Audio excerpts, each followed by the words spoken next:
مجھے آپ کے یا آپ کے ساتھیوں کے پاس مجسمہ نظر نہیں آ رہا، پرنسس نے سپاٹ لہجے میں کہا۔ مجسمہ بھی آ جائے گا پرنسس، پہلے یہ بات طے ہو جائے کہ کیا آپ واقعی مجسمہ خریدنے میں دلچسپی رکھتی ہیں، عمران نے سنجیدہ لہجے میں کہا۔ ہاں تم مجسمہ دکھاؤ، پہلے میں یہ دیکھ لوں کہ وہ واقعی اصلی ہے یا نقلی، اس کے بعد رقم آپ کو مل جائے گی، پرنسس نے جواب دیا۔ سیکرٹری، اچانک سلیمان نے کڑک دار لہجے میں کہا۔ حکم پرنس، عمران نے اٹھ کر سلیمان کے سامنے سر جھکاتے ہوئے کہا۔ تم نے تو ہمیں کہا تھا کہ پرنسس نقلی مجسمہ بھاری قیمت پر خریدنے کے لیے تیار ہیں، جبکہ پرنسس اصلی مجسمہ طلب کر رہی ہیں، سلیمان نے اسی طرح سرد لہجے میں کہا۔ پرنسس کو مجسمے کی اصلی نقلی سے کیا دلچسپی ہو سکتی ہے پرنس، انہیں تو پرنس آف قاچان کی اصل رسید چاہیے جس کی وجہ سے نقلی بھی اصلی بن جائے گا، عمران نے جواب دیا۔ یہ کیا کہہ رہے ہیں، تم نے تو کہا تھا کہ اصلی پرنس قاچان کے پاس ہے اور وہ ہمیں فروخت کرنا چاہتے ہیں، پرنسس نے حیرانی سے کہا۔ پرنسس، اصل اہمیت پرنس قاچان کی رسید ہے، آپ کو رسید چاہیے مل جائے گی، مجسمہ چاہیے آپ نقلی لیں یا نہ لیں، اس طرح جب بھی آپ کو مجسمہ ملے گا اس رسید کی وجہ سے وہ آپ کو قانونی ملکیت ہوگا، عمران نے پرنسس کو سمجھاتے ہوئے کہا۔ تمہاری بات درست ہے، ٹھیک ہے، لیکن رسید میں صرف مجسمہ حاصل ہو جائے تب لوں، اصلی یا نقلی کا حوالہ نہ دیا جائے گا رسید میں، پرنسس نے گرراتے ہوئے کہا۔ ہمیں منظور ہے، اب فرمائیں کہ آپ کو مجسمہ بھی چاہیے یا صرف رسیدی سے آپ کا کام ہو جائے گا، عمران نے جواب دیا۔ ہم نے نقلی مجسمہ لے کر کیا کرنا ہے، آپ ہمیں صرف رسید دے دیں اور اپنی مطلوبہ رقم لے لیں، پرنسس نے کہا۔ یہ ہوئی نا بات، عمران نے کہا اور جیب سے ایک کاغذ نکال کر اس نے اٹھ کر پرنسس کی طرف بڑھا دیا۔ پرنسس نے کاغذ کو غور سے دیکھا اور پھر مسکراتے ہوئے کاغذ طے کر کے اس نے جیب میں رکھا اور رابرٹ کو اشارہ کیا تو رابرٹ نے اپنی جیب سے 2 چیک نکالے اور عمران کی طرف بڑھا دیے۔ عمران نے چیکوں کو دیکھے بغیر جیب میں ڈال لیا۔ بہت شکریہ پرنسس آف وائنا، اب آپ قانونی طور پر سملیتلا کے مجسمے کی مالکہ ہو چکی ہیں اور پرنس قاچان کے خزانہ خاص میں خطیر رقم کا اضافہ ہو گیا ہے۔ پرنس قاچان کا وقت چونکہ بہت قیمتی ہوتا ہے، اس لیے پرنس قاچان اب آپ کو مزید وقت دینے سے قاصر ہیں۔ ویسے اگر آپ اپنی رہائش گاہ پر پرنس قاچان کو دعوت دیں تو پرنس قاچان اپنے لیے اعزاز سمجھتے ہوئے فوراً قبول کر لیں گے، عمران نے کہا۔ پرنس ہماری طرف سے دعوت قبول کریں، لیکن ہم شاید 1-2 روز میں واپس پولینڈ روانہ ہو جائیں، اس لیے اس دوران پرنس قاچان جب چاہیں ہماری رہائش گاہ پر تشریف لے آئیں، پرنسس نے مسکراتے ہوئے کہا۔ سیکرٹری، ہمارا دعوت کے معاملے میں کیسا رویہ ہوتا ہے، پرنس نے عمران سے مخاطب ہو کر کہا۔ آپ دعوت کو فوری طور پر قبول بھی کر لیتے ہیں اور دعوت اٹھانے میں بھی زیادہ دیر کے قائل نہیں ہیں، عمران نے جواب دیا۔ تو پھر سیکرٹری، پرنسس کا دعوت دینے پر ہماری طرف سے شکریہ ادا کرو اور انہیں بتا دو کہ آج رات کا کھانا ہم پرنسس کے ہمراہ ان کی رہائش گاہ پر کھانا پسند کریں گے، بشرطے کہ مینیو ہماری پسند کا ہو، سلیمان نے عمران سے مخاطب ہو کر کہا۔ جان کی امان پاؤں تو عرض کر دوں کہ پرنسس آپ کے قاچانی خانوں کو پکوانا تو ایک طرف انہیں ہضم بھی نہ کر سکیں گی، اس لیے پرنسس کا جو بھی مینیو ہوگا وہی آپ کو کھانا پڑے گا، چاہے رات کو آپ کو شاہی حکیم کیوں نہ طلب کرنا پڑے، عمران نے انتہائی سنجیدہ لہجے میں کہا۔ اگر پرنس قاچان خاص قسم کے کھانے پسند کرتے ہیں تو ہمیں خوشی ہوگی، ہماری درخواست ہے کہ پرنس قاچان اپنا باورچی ہمارے پاس بھیجوا دیں تاکہ وہ پرنس کی مرضی کے کھانے پکا سکے، پرنسس نے مسکراتے ہوئے کہا۔ ایسی صورت میں دعوت کھانے کے لیے صرف پرنس کا سیکرٹری اور باڈی گارڈ ہی آ سکتے ہیں، کیونکہ پرنس کا دعویٰ ہے کہ اس سے اچھا کھانا پوری دنیا میں اور کوئی نہیں پکا سکتا۔ یہ اور بات ہے کہ یہ اپنا پکا ہوا کھانا خود کھا لیں تو ساری رات شاہی حکیم کو ان کے سرحانی ڈیوٹی دینی پڑتی ہے تاکہ ان کے شاہی حلق میں ہاضمے کے چورن کی پوڑیاں کھول کھول کر انڈیلتا رہے، عمران نے مسکراتے ہوئے کہا۔ سیکرٹری، تم ہمارے فن کی توہین کر رہے ہو، پرنس نے غصیلے لہجے میں کہا۔ کیا یہ حقیقت ہے کہ پرنس خود بھی کھانا پکا لیتے ہیں؟ یہ تو انتہائی عجیب بات ہے ہمارے لیے، پرنسس نے حیرت بھرے لہجے میں کہا۔ پرنس کی ساری عمر اسی کام میں گزر گئی ہے پرنسس، اسی لیے تو یہ پرنس آف قاچان بنے ہیں۔ بہرحال آپ جو جی چاہیں پکوا لیں، آج رات کا کھانا پرنس آپ کے ہاں کھائیں گے، گڈ بائے، عمران نے مسکراتے ہوئے کہا تو پرنس قاچان ایک جھٹکے سے اٹھا اور تیزی سے بیرونی دروازے کی طرف مڑ گیا، اس کے چہرے پر غصے کے تاثرات نمایاں تھے۔ میرے لیے پرنسس آپ نے خصوصی پرہیزی کھانا پکوانا ہے کیونکہ خواتین پرہیزی کھانے والے کو بہت پسند کرتی ہیں، عمران نے مسکراتے ہوئے کہا اور تیزی سے مڑ کر پرنس قاچان کے پیچھے چل پڑا، جبکہ پرنسس بے اختیار مسکرا دی۔ دوستو، آگے بڑھنے سے پہلے آپ سے گزارش ہے کہ اگر آپ چینل پر نئے ہیں تو چینل کو سبسکرائب کر کے گھنٹی کے نشان کو پریس کر لیں اور ویڈیو کی ڈسکرپشن میں موجود لنک سے آپ اس سیریز کی پچھلی تمام ایپیسوڈز بھی دیکھ سکتے ہیں۔ شکریہ۔ سپر فیاض اپنے آفس میں بیٹھا ایک فائل کے مطالعے میں مصروف تھا کہ پاس پڑے ہوئے انٹرکام کی گھنٹی بج اٹھی۔ سپر فیاض چونک کر سیدھا ہوا اور پھر اس نے ریسیور اٹھا کر کان سے لگا لیا۔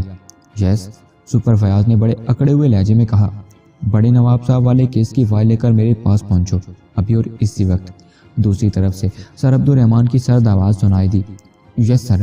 سپر فیاض کا لہجہ یکلخت بھیک منگوں جیسا ہو گیا۔ دوسری طرف سے ریسیور رکھ دیے جانے کی آواز سن کر اس نے ریسیور کیڈل پر رکھا اور جلدی سے سامنے پڑی ہوئی فائل بند کر کے اس نے میز کی سب سے نچلی دراز میں رکھی اور پھر اسے بند کر کے اس نے میز کی اوپر والی دراز کھولی، اس میں موجود ایک فائل نکالی اور اسے کھول کر ایک نظر دیکھنے کے بعد اس نے فائل بند کر کے بغل میں دبائی اور اٹھ کر سٹینڈ پر لٹکی ہوئی کیپ اٹھا کر سر پر رکھنے کے بعد وہ تیز تیز قدم اٹھاتا اپنے آفس سے نکلا اور سر عبدالرحمن کے آفس کی طرف بڑھنے لگا۔ اس کا چلنے کا انداز بالکل اس طالب علم جیسا تھا جسے زبردستی اسکول بھیجا جا رہا ہو۔ سر عبدالرحمن کے دروازے پر کھڑے ان کے چپڑاسی نے فیاض کو بڑے مؤدبانہ انداز میں سلام کیا اور آگے بڑھ کر پردہ ہٹا دیا۔ فیاض نے اس کے سلام کا جواب دینے کی بجائے بس تھوڑا سا سر ہلایا اور پھر آفس میں داخل ہو گیا۔ سر عبدالرحمن اپنی آفس ٹیبل کے پیچھے کسی سے فون پر بات کرنے میں مصروف تھے۔ فیاض نے قریب جا کر باقاعدہ سیلوٹ کیا تو سر عبدالرحمن نے ہاتھ سے بیٹھنے کی اشارہ کیا اور سپر فیاض بڑے مؤدبانہ انداز میں سائڈ پر موجود کرسی پر بیٹھ گیا۔ فائل اس نے اپنے سامنے رکھ لی۔ سر عبدالرحمن نے چند لمحے مزید بات کی اور پھر ریسیور رکھ دیا۔ اس کیس میں مزید کیا پیش رفت ہوئی ہے؟ سر عبدالرحمن نے فیاض سے مخاطب ہو کر کہا۔ سر، میں نے پولینڈ کی انٹیلیجنس کو سرکاری طور پر خط لکھا ہے کہ وہ اس ڈیوک کے بارے میں ہمیں معلومات مہیا کر دیں کہ وہ وہاں کس گروپ سے متعلق تھا اور اس کی کیا سرگرمیاں تھیں، اور وہاں خفیہ طور پر وہ پاک ایشیا میں کس گروپ سے متعلق تھا، اور ابھی تک اس کا کوئی جواب بھی نہیں آیا۔ سپر فیاض نے انتہائی مؤدبانہ لہجے میں جواب دیا۔ اور جب تک یہ جواب نہ آئے گا تم فائل کو دراز میں بند کر کے بیٹھے رہو گے؟ کیوں؟ سر عبدالرحمن نے پھنکارتے ہوئے لہجے میں کہا۔ سر، یہاں انٹیلیجنس کے انسپکٹر کام کر رہے ہیں۔ ڈیوک کا یہاں جن لوگوں سے بھی تعلق رہا ہے انہیں ٹریس کرنے کی کوشش کی جا رہی ہے۔ سپر فیاض نے بوکھلائے ہوئے لہجے میں جواب دیا۔ پھر کیا رپورٹ ملی ہے؟ سر عبدالرحمن نے پوچھا۔ سر، ابھی تک تو کوئی رپورٹ نہیں مل سکی، سپر فیاض نے مدھم سے لہجے میں جواب دیا۔ تمہیں کتنا عرصہ ہو گیا سپرنٹینڈنٹ بنے ہوئے؟ سر عبدالرحمن نے سرد لہجے میں کہا۔ جناب، عرصہ وہ سپر فیاض سر عبدالرحمن کے سرد لہجے سے مزید بوکھلا گیا تھا۔ میرا خیال ہے تمہاری جبری ریٹائرمنٹ اب ہو جانی چاہیے۔ احمق آدمی، تمہیں معلوم ہے کہ بڑے نواب صاحب اور اس کے ملازموں کے قتل میں لاجسٹر اور اس کے کلب کے آدمی ملوث تھے۔ لاجسٹر کا تعلق بھی پولینڈ سے ہے۔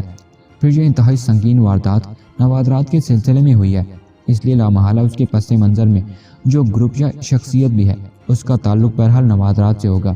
کیا تم نے معلوم کیا ہے کہ پولینڈ میں نوادرات کے سلسلے میں کون کون سا گروپ کام کر رہا ہے، یا کون کون سی شخصیت نوادرات کے سلسلے میں اس حد تک جا سکتی ہے؟ سر عبدالرحمن نے غصیلے لہجے میں کہا۔ سر، میں آج ہی دوسرا خط لکھ دیتا ہوں، سپر فیاض نے انتہائی مؤدبانہ لہجے میں کہا۔ ڈیوک سے سمرتلا کا نقلی مجسمہ ملا ہے جبکہ اصلی بھی غائب ہے۔ کیا تم نے کوشش کی کہ اصلی مجسمے کو تلاش کرو؟ سر عبدالرحمن نے کہا۔ وہ سر، ڈیوک کو تو لاش ملی ہے، اب کیسے معلوم ہو سکتا ہے کہ اس نے اصلی مجسمہ کہاں پہنچا دیا؟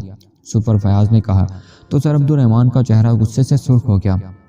تمہارا مطلب ہے کہ ڈیوک زندہ تمہیں ملتا اور سب کچھ بتا کر مرتا، یا دوسری صورت میں ڈیوک کی روح آ کر تمہیں سب کچھ بتا دیتی؟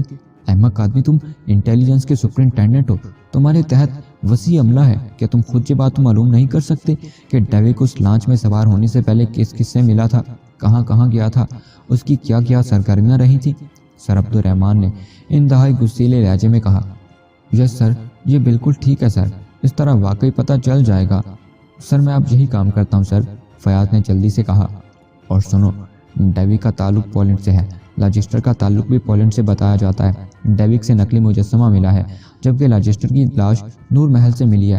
اس کا مطلب ہے کہ ان دونوں کے پیچھے پولینڈ کی کوئی شخصیت موجود ہے، اور اس شخصیت کو نوادرات حاصل کرنے کا بھی جنون ہے، اور پرنسس وائنا بھی پولینڈ کی پرنسس ہے۔ وادات سے پہلے وہ بڑے نواب صاحب کی مہمان بھی رہی ہے اور اسے نوادرات اکٹھا کرنے کا بھی شوق ہے۔ ایسی صورت میں تم نے پرنسس کی نگرانی کرنی ہے تاکہ اس کی سرگرمیوں کے بارے میں معلومات حاصل کی جا سکیں، سر عبدالرحمن نے کہا۔ وہ تو سر پرنسس وہ وی آئی پی ہے، اس کی نگرانی؟ سپر فیاض نے حیرت بھرے لہجے میں کہا۔ میں نے نگرانی کی بات کی ہے، یہ تو نہیں کہا کہ تم جا کر پرنسس کو گرفتار کر لو اور پھر اس پر 3rd ڈگری کا استعمال کرو، نگرانی خفیہ ہی ہوتی ہے۔ سر عبدالرحمن نے پھٹ پڑنے والے لہجے میں کہا، یس سر، ٹھیک ہے سر، میں ابھی یہ کام کراتا ہوں سر۔ سپر فیاض نے اور زیادہ بہلاتے ہوئے کہا، سنو، پرنسس کی طرف سے کوئی شکایت نہیں آنی چاہیے، ورنہ تمہیں اپنے عہدے سے جبری ریٹائر ہونا پڑے گا، سمجھے؟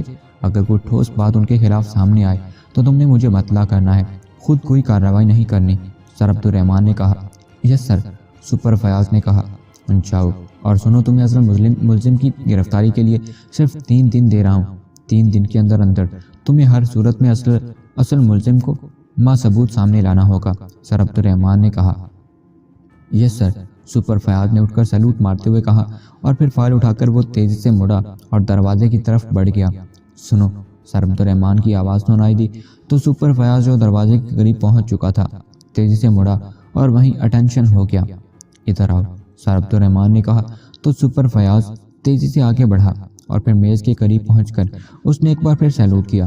مجھے رپورٹ مل چکی ہے کہ ڈیوک کی لاش اور وہ نقلی مجسمہ تمہیں اس احمق عمران نے دیا ہے، کیونکہ اس وقت کیس سیکرٹ سروس کے پاس تھا اور عمران نے سیکرٹ سروس کے چیف کو استعمال کر کے کوسٹ گارڈز کے ساتھ مل کر اس لانچ پر ریڈ کیا تھا، جبکہ اس دوران میری احتجاج پر حکومت نے کیس سیکرٹ سروس کی اس ٹائیگر ٹریپ تنظیم سے واپس لے کر ہمارے حوالے کر دیا تھا۔ اس لیے عمران نے ڈیوک کی لاش اور وہ نقلی مجسمہ تمہارے حوالے کر دیا، جبکہ تم نے اپنی رپورٹ میں براہ راست کوسٹ گارڈ سے وصولی ظاہر کیا۔ سر عبدالرحمن نے سرد لہجے میں کہا تو سپر فیاض کے چہرے کا رنگ یکلخت زرد پڑ گیا، کیونکہ اسے معلوم تھا کہ سر عبدالرحمن غلط بیانی پر انتہائی سخت ایکشن لینے کے عادی ہیں۔ سر عمران نے یہ سب کچھ کیا ہوگا، لیکن مجھے کوسٹ گارڈز کے ہیڈ کوارٹر سے اطلاع آئی تھی، چنانچہ میں ایک انسپکٹر سمیت کوسٹ گارڈز کے ہیڈ کوارٹر گیا، پھر وہاں سے میں نے سرکاری طور پر ڈیوک کی لاش اور وہ مجسمہ اپنی طویل میں لیا تھا۔ مجھے معلوم نہیں تھا سر کہ عمران نے یہ سب کچھ کیا ہے۔ سپر فیاض نے جھجکتے ہوئے لہجے میں کہا، جس انسپکٹر کو تم ساتھ لے گئے تھے اس نے اپنی رپورٹ میں یہ لکھا ہے کہ جب لاش اور مجسمہ تم نے طویل میں لیا تو وہاں عمران بھی موجود تھا اور تم عمران کے ساتھ علیحدہ کافی دیر تک باتیں کرتے رہے۔ بہرحال میں نے تمہیں اس لیے واپس بلایا کہ میں اس کیس کو جلد از جلد مکمل کرنا چاہتا ہوں، کیونکہ پریس کے ساتھ ساتھ صدر مملکت اس میں ذاتی دلچسپی لے رہے ہیں، اس لیے اگر تم چاہو تو بے شک اس احمق عمران کی مدد لے سکتے ہو۔ مجھے بہرحال 3 روز کے اندر اصل مجرم اور اصل مجسمہ چاہیے، سمجھے؟ اب جاؤ، سر عبدالرحمن نے درشت لہجے میں کہا۔ یس سر، سپر فیاض نے دوبارہ سیلوٹ مارتے ہوئے کہا اور تیزی سے مڑ کر ایک بار پھر دروازے کی طرف بڑھ گیا۔ کمرے سے باہر آ کر اس نے بے اختیار اطمینان کا ایک طویل سانس لیا، کیونکہ اس کے نقطۂ نظر سے وہ بال بچا تھا۔ بڑے صاحب بھی اس عمران کی طرح احمق ہیں، ادھر عمران کو احمق بھی کہتے ہیں اور ادھر سے مدد لینے کے لیے بھی کہتے ہیں۔ اب انہیں کون بتائے کہ عمران تو بلیک میلر ہے، پہلے خون نچوڑتا ہے پھر کچھ بتاتا ہے۔ سپر فیاض نے بڑبڑاتے ہوئے کہا، چھوٹے صاحب آئے ہوئے ہیں۔ فیاض جیسے اپنے آفس کے سامنے پہنچا، باہر موجود چپراسی نے سلام کیا۔ چھوٹے صاحب؟ کون چھوٹے صاحب؟ فیاض نے چونک کر پوچھا۔ بڑے صاحب کے صاحبزادے علی عمران صاحب، چپراسی نے پردہ ہٹاتے ہوئے کہا۔ میں نے تمہیں لاکھ بار کہا ہے کہ غیر متعلقہ آدمی کو میری عدم موجودگی میں آفس میں نہ بٹھایا کرو، کیا خیال ہے ڈسمس کرا دوں تمہیں نوکری سے؟ سپر فیاض نے غصے سے چیختے ہوئے کہا تو چپراسی بے اختیار سہم کر رہ گیا۔ نان سینس، آئندہ خیال رکھنا، سپر فیاض نے کہا، اور پھر پردہ ہٹا کر اندر داخل ہوا تو اس نے عمران کو کرسی کی پشت سے سر ٹکائے کھراٹے لیتے ہوئے دیکھا تو اس کا پارا چڑھ گیا۔ یہ کیا حماقت ہے، یہ سونے کی جگہ ہے، سپر فیاض نے فائل کو میز پر پٹکتے ہوئے انتہائی اونچی آواز میں کہا۔ ارے تم آ گئے، ویسے اس قدر آرام دہ آفس ہے کہ بس کچھ نہ پوچھو، بیٹھتے اس قدر سکون محسوس ہوتا ہے کہ خود بخود نیند آ جاتی ہے۔ البتہ یہ دوسری بات ہے کہ خواب بڑے ڈراؤنے آتے ہیں۔ ابھی میں نے خواب میں دیکھا ہے کہ ایک آدمی جس نے بالکل تمہاری طرح کی یونیفارم پہنی ہوئی تھی اپنے چپراسی کو اس طرح ڈانٹ رہا تھا جیسے وہ آسمانی مخلوق ہو اور چپراسی بیچارہ تحت سرا کا رہنے والا ہو۔ بڑی کڑی آواز تھی اس کی اور مجھے یقین ہے کہ جیسی آواز تھی ویسی ہی شکل ہوگی۔ عمران نے بڑے معصوم سے لہجے میں کہا، بکواس مت کرو، تم نے اپنی شکل دیکھی ہے؟ کبھی آئینے میں بھوت دکھائی دیتے ہو؟ سپر فیاض نے انتہائی غصیلے لہجے میں کہا۔ وہ ٹوپی اسٹینڈ پر لٹکا کر اپنی کرسی پر بیٹھ چکا تھا۔ بھوت؟ تو وہ بھوت کی آواز تھی؟ اوہ، میں بھی کہوں کہ کوئی انسان تو اس طرح نہیں بول سکتا۔ تو تمہارے آفس میں بھوتوں کا ڈیرا ہے؟ پھر تو مجھے ڈیڈی سے کہنا پڑے گا کہ کسی عامل کامل کو بلا کر یہاں سے بھوتوں کو نکلوا دیں، بلکہ اس ادارے سے ہی بھوتوں کو نکل جانا چاہیے۔